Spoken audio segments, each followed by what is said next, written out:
تب مشرق کے لیے موضوع یہی افیون تھی. وہاں جڑا قوالی شروع کرائی نا درباراں تے مولویاں نے آخیا قوالی سنیا کرو، یہ اس تو بھی مشرقی لوگوں نے چسکا زیادہ موضوع سی، انہوں نے واہ سوادی لگتی ہے.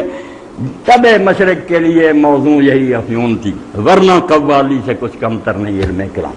علم کلام ہی سکھا دے، اثر وہ بھی یہی تھی، مگر پھر بھی کوئی سمجھدار لوگ اس چکر پہ قوالی تو موج دی گل، بھنگ پی کے بہ جاندے ہیں، نشہ چڑھیا عرش سے پہنچ گئے، کرسی تو لنگ گئے، مقامات طے ہو رہا ہے قوالی. اور ظالموں نے کو ظلم کی کیتا کہ سارا نظرہ جڑا حرام زادہ نے چشتیہ خاندان دے اولیاء کے ساتھ جو خبیث آندا یار اولیاء تو بڑا کوئی مولوی تے ایویں ہی ہے. خواجہ نظام الدین اولیاء سنتے سی، حضرت فرید الدین گنج شکر سنتے سی، شیخ معین الدین اجمیری سنتے، اللہ لعنت اللہ علیہ کاذب. انہاں جھوٹیاں تے خدا دی رنگ ہوندی کتاباں دنیا تو مک گئیاں. شرم کرو، تسی کیوں دنیا نو آ کے دھوکھا دیندے کہ خدا دے نیک بندے سنتے سی. فوائد الفوائد اگر خواجہ نظام الدین اولیاء رحمۃ اللہ علیہ دی اٹھا لی جائے، جڑے انہوں نے شاگرد حسن علا سجی نے اکٹھا کیا، وہ پوچھا کہ یا حضرت صاحب خانقاہ دے کچھ درویش سی، وہ کتنے لوگ ساز بجاؤ دے سی، انہوں نے اسے ڈانس کیا، تے مرید جلدے اتنے نچے، انہوں نے ہاتھ چڑھیا، فرمایا بہت برا کیا. شریعت دا حرام بھی کدی حلال ہو سکتا کہ انہوں نے آخیا سی نام راتوں کے کام کرو، یہو جہاں لوگ دین نو برباد کر دے. اور جب پوچھا بھی تسی کس سما نو صحیح منتے، اللہ سما سن لو، درمیان دی گل قوالی دی آ گئی. اور اتنے پوری کتاب لکھی مولانا مرزا خان بریلوی رحمۃ اللہ علیہ نے احکام السماع کہ لعنت ہے انہوں نے جڑے اولیاء تے تم دلاؤں سری حرام نو حلال کرنا. سما کی سی جی میں سارے سامنے پڑھیا، احسان صاحب نے کچھ اشعار پڑھے، کوئی ساز نہیں، کوئی تاڑی نہیں، رسول اللہ دی نعت پڑھی. ادھر ہی کوئی لوگ بیٹھ جاندے، اللہ تعالیٰ دی تعریف دے کوئی شعر پڑھ لیں دے، کوئی رسول اللہ دی، کوئی ساز.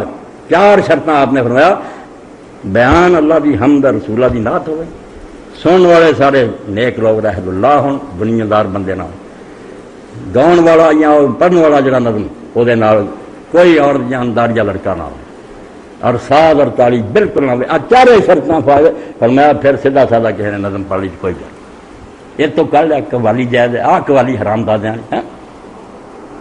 حالانکہ حال یہ بھی یہ ہوا درمیان سے ایمان تازہ کر رہی سنا، خواجہ نظام الدین اولیاء رحمۃ اللہ دے دور تھی، دہلی کے اندر بہت بڑے عالم تھے، قاضی ضیاء الدین سنامی رحمۃ اللہ، وہ فقیہ سی، محدث. خواجہ صاحب کے اس بارے میں ناراض، حالانکہ ذرا کچھ کر نہیں سی، 4 بندے نعت سننی، انہوں نے آخیا یار یہ بھی رسم بنانی ہے، میں ایک نواں ہی دین. اچانک کتنے ہوا کیوں کٹ کر کے سن دے. خواجہ ضیاء الدین سنامی رحمۃ اللہ علیہ کی موت کا وقت آیا کہ خواجہ نظام الدین اولیاء رحمۃ اللہ علیہ عیادت نہیں کیا، دروازے سے پیغام پہ جب میں خبر گیری لیا تو قاضی صاحب نے کہا تھا میرا وقت آخر ہے، میں دنیا چھڑ رہا اور میں آخری وقت کسی بلتی نہ ملاقات نہیں کرنا چاہتا. جڑا بہ کے سنتے رہتے اس طرح قدران آتا، بے شک ساتھ نہیں مگر بھی دین سے وعدہ. تو خواجہ صاحب نے پیغام بھیجا رو کے کہ قاضی صاحب نے کہو بدعتی بدعت تو طائب ہو گئی، میری اج تو توبہ میں نہیں یہ کوئی مجلس کرتا، مینوں ملن دی اجازت. تو قاضی صاحب نے اپنی پگڑی جڑی آخیا میرے بستر تو لے کے دروازے تک بچھا دیو، میری پگڑی تے آن تے قابل ہے بندہ، مگر اینی کہ خامی سی میں توجہ دلائی بھی سنت بھی ہٹ کے کہ آپ نے چوک کے سر تے رکھ لی. عالم شرع دی پگڑی پیر تھلے نہیں آنی چاہیے، سر سے آنی. تو ابلیس کا چیلا آندا کہ انہوں نے علم کلام سے فساد دے تو بھی اتنا ہی انہوں نے بیوقوف بنائی رکھتا، مگر پھر بھی کوئی سمجھداراں دے اسی قوالی فساد.